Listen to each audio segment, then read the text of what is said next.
Good morning students, welcome to all of you. बच्चों, previous class में हमने ऊन रेशे की निर्माण प्रक्रिया की थी।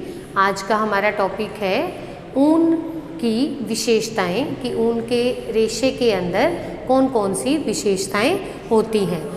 जैसे पहले हमने फाइबर करे थे तो विशेषताओं को हमने दो वर्गों में डिवाइड करा है, भौतिक विशेषताएं और रासायनिक विशेषताएं। तो भौतिक विशेषताओं में सबसे पहली विशेषता आती है संगठन।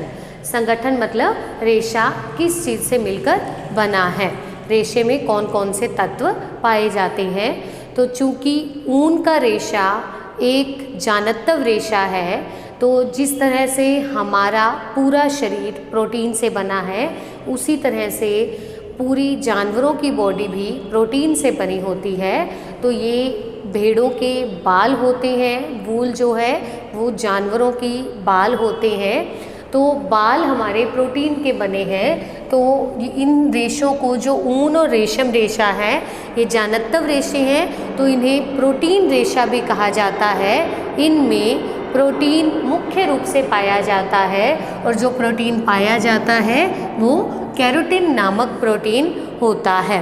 प्रोटीन के बारे में हम पहले भी पढ़ चुके हैं कि प्रोटीन कार्बन, हाइड्रोजन, ऑक्सीजन और नाइट्रोजन के संयोग से बनता है, और इसमें कभी कभी सल्फर भी पाया जाता है। और जो केराटिन नामक प्रोटीन है, इसमें सल्फर भी पाया जाता है। तो ये मुख्य रूप से प्रोटीन रेशे हैं। नेक्स्ट आता है सूक्ष्मदर्शीय रचना एवं रूप।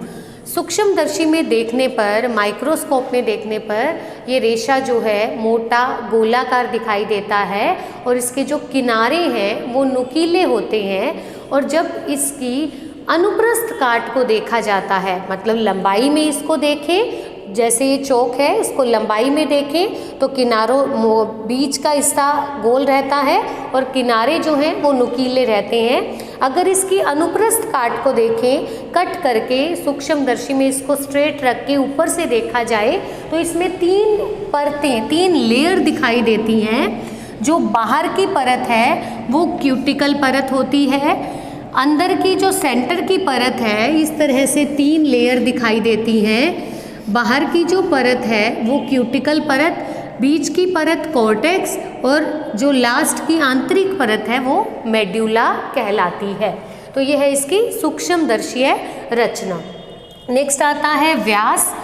यह सभी प्राकृतिक रेशों से मोटा रेशा है। इसका व्यास जो है 0.0005 लेकर 0.0015 इंच तक होता है। पहले हमने रेशों का व्यास पढ़ा है, वो माइक्रोन में जा रहा था, इसका व्यास इंचेस में है। तो यह सबसे प्राकृतिक रेशों में सबसे मोटा रेशा है। नेक्स्ट आता है लंबाई। भेड़ों के जो बाल हैं उन्हीं से ऊन मिल रही है। तो बालों की लंबाई जो है वो जिस एरिया में भेड़ रहती है, वहाँ की जलवायु के ऊपर, भेड़ों को जो भोजन दिया जाता है उसके पोषण स्तर के ऊपर डिपेंड करता है।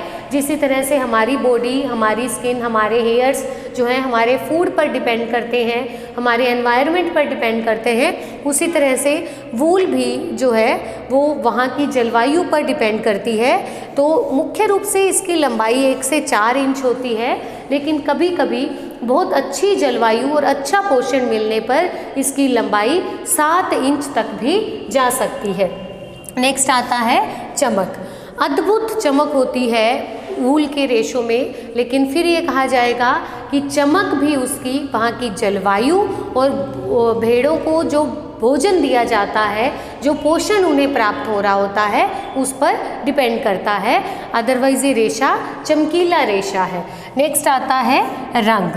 रंग भी किस एरिया में भेड़ रह रही है उस पर डिपेंड करता है। सफ़ेद कलर की भी हो सकती है वूल, ग्रे कलर की, भूरे रंग की, काले रंग की, किसी भी प्रकार के कलर की जो है इनमें से मिल सकती है, लेकिन डिपेंड करता है कि वहाँ की जलवायु कैसी है और भेड़ों की किस्म कैसी है, कैसी नस्ल की भेड़ें हैं। नेक्स्ट आता है मजबूती। यह मजबूत रेशा नहीं है, ऊन का जो रेशा है यह अधिक मजबूत नहीं होता, और गीली अवस्था में यह रेशा अपनी 25 से 30% मजबूती खो देता है। कॉटन और लिनन में हमने पढ़ा था कि गीली अवस्था में इनकी मजबूती बढ़ जाती है, जबकि ऊन की जो मजबूती है वो गीली अवस्था में 25 से 30% तक कम हो जाती है। नेक्स्ट आता है प्रत्यास्थता।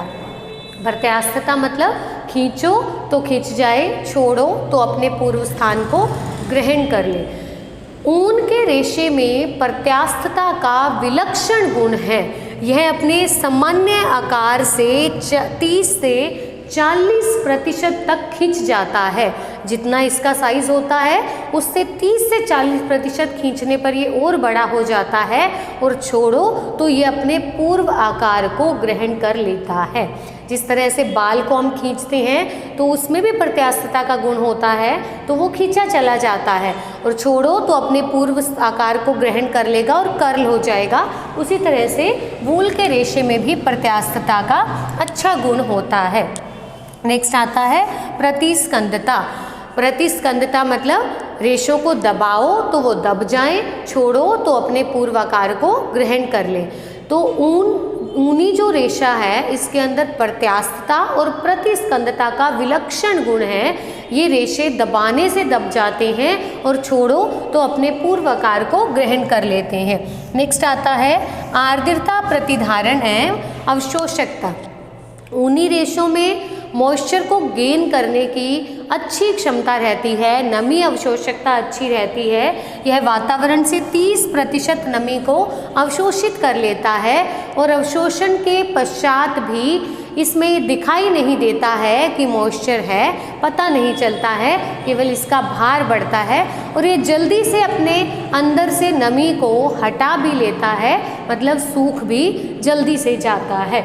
नेक्स्ट है शिकन प्रतिरोधकता।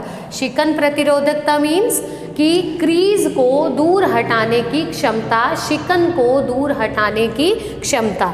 ऊनी रेशों में शिकन प्रतिरोधकता का बहुत अच्छा गुण पाया जाता है, क्योंकि इसमें प्रतिस्कंदता और प्रत्यास्थता का अच्छा गुण है।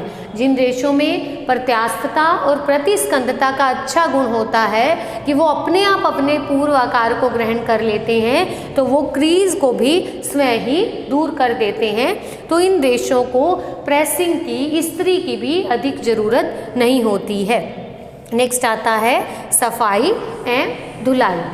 चूँकि ऊनी रेशा एक कमज़ोर रेशा है और गीली अवस्था में यह अपनी मजबूती और भी खो देता है, और जब हमें धुलाई का कार्य करना होता है तो उसके लिए हमें वस्त्र को गीला करना पड़ता है, और गीली अवस्था में यह रेशा कमज़ोर हो जाता है, अपनी मजबूती और खो देता है। तो इसकी सफाई एवं धुलाई बहुत ही ध्यानपूर्वक करनी पड़ती है, और कभी कभी जो प्योर ऊनी वस्त्र होते हैं, शुद्ध होते हैं, उन्हें हमें शुष्क धुलाई, ड्राई क्लीनिंग भी करवानी पड़ जाती है कि हम उसे गीली अवस्था में लाएं ही नहीं, क्योंकि गीली अवस्था में रेशे कमज़ोर हो जाते हैं, रगड़ने से इनके ऊपर बुर आ जाती है, इनको ब्रश से हम धो नहीं सकते हैं, तो इसकी सफाई और धुलाई थोड़ी मुश्किल होती है। सफाई और धुलाई में विशेष ध्यान रखना पड़ता है।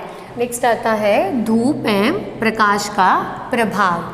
धूप का ऊनी रेशों पर हानिकारक प्रभाव पड़ता है। सूर्य की पराबैंगनी किरणों से ऊनी रेशे के गुण जो हैं वो ख़त्म हो जाते हैं, इसलिए धूप में सुखाते समय यह विशेष ध्यान रखना चाहिए कि ऊनी रेशा जो है, ऊनी जो वस्त्र है, वो सीधे धूप के संपर्क में ना आए। उनके ऊपर एक पतला कॉटन का दुपट्टा या किसी चीज़ से उसे कवर कर देना चाहिए। नेक्स्ट आता है रगड़ का प्रभाव। ऊनी रेशे गीली अवस्था में अपनी मजबूती खो देते हैं। इसको धोते समय विशेष ध्यान रखना चाहिए, क्योंकि इस रेशों पर घर्षण का, रगड़ का हानिकारक प्रभाव पड़ता है।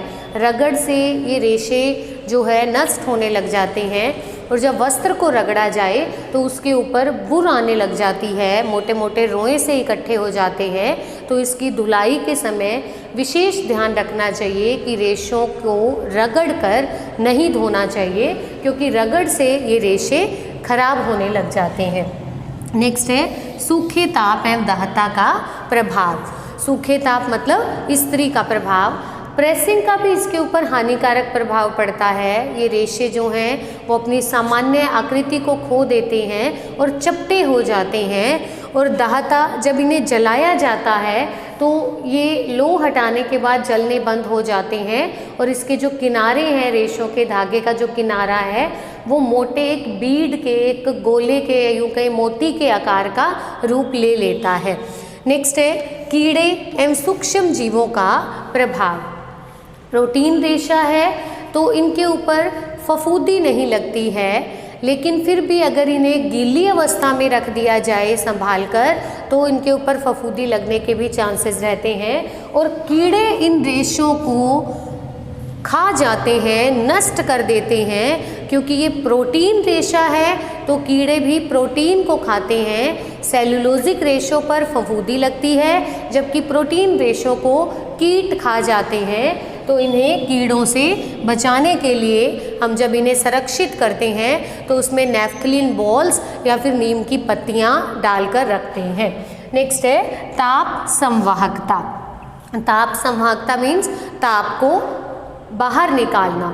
तो ऊनी रेशे ताप के कुसंवाहक हैं। यह ताप को जाने नहीं देते, उसे बाहर नहीं निकालते, इसीलिए ये हमें सर्दी के मौसम में अच्छे लगते हैं, क्योंकि यह हमारे शारीरिक ताप को अंदर ही अंदर समाहित करे रखते हैं। ये उस ताप को बाहर नहीं जाने देते, जिससे कि हमें गर्मी का एहसास होता है।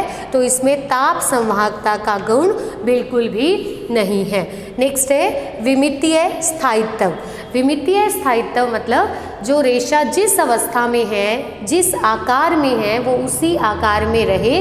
तो ऊनी रेशों में विमितीय स्थायित्व का गुण भी नहीं पाया जाता है। ये रेशे अपनी शेप बदलते रहते हैं। अगर इन्हें लटका कर सुखा दिया जाए तो ये अपने आकार से लंबे हो जाते हैं। अदरवाइज ये रेशे हर एक धुलाई के पश्चात श्रिंक होते रहते हैं, आप जो है इकट्ठे होते रहते हैं, और इनका आकार जो है अपने सामान्य आकार से या तो बड़ा हो जाता है या फिर छोटा हो जाता है। तो इसमें विमितीय स्थायित्व का गुण भी नहीं पाया जाता। नेक्स्ट है नमदा बनाना। यह ऊनी रेशों की ही क्वालिटी है कि इनसे नमदा तैयार हो जाता है। नमदे का अर्थ होता है कि ऊनी रेशों को जब ताप और दबाव दिया जाता है तो इसकी शल्कें जो है ऊन के रेशे के अंदर जो शल्कें पाई जाती हैं वो खुल जाती हैं, और रेशा आपस में इंटरलेस हो जाता है, फंस जाता है, आपस में चिपक जाता है ताप और दबाव से, और वो चिपक करके एक फेल्ट का, एक नमदे का रूप धारण कर लेता है। तो यह जो विशेषता है सिर्फ और सिर्फ ऊनी रेशों में पाई जाती है कि इनसे नमदा भी तैयार किया जाता है। नमदा एक ऐसा वस्त्र है जिसमें ताना बाना नहीं होता, बल्कि रेशों को इकट्ठा करके बिछा दिया जाता है, उसकी एक चद्दर बना ली जाती है, और उस चद्दर लाइक स्ट्रक्चर के ऊपर जब ताप और दबाव दिया जाता है तो रेशे आपस में चिपक करके एक वस्त्र का रूप धारण कर लेते हैं। नेक्स्ट है लटकनशीलता। ऊनी रेशों में लटकनशीलता का अच्छा गुण है, क्योंकि इन रेशों में प्रत्यास्थता, प्रतिस्कंदता अच्छी मात्रा में पाई जाती है। तो इन रेशों में लटकनशीलता का गुण भी बहुत अच्छी मात्रा में पाया जाता है। तो ये थी ऊन की विशेषताएं। तो नेक्स्ट क्लास में हम नेक्स्ट जानत्व रेशा सिल्क रेशम के बारे में करेंगे। Thank you.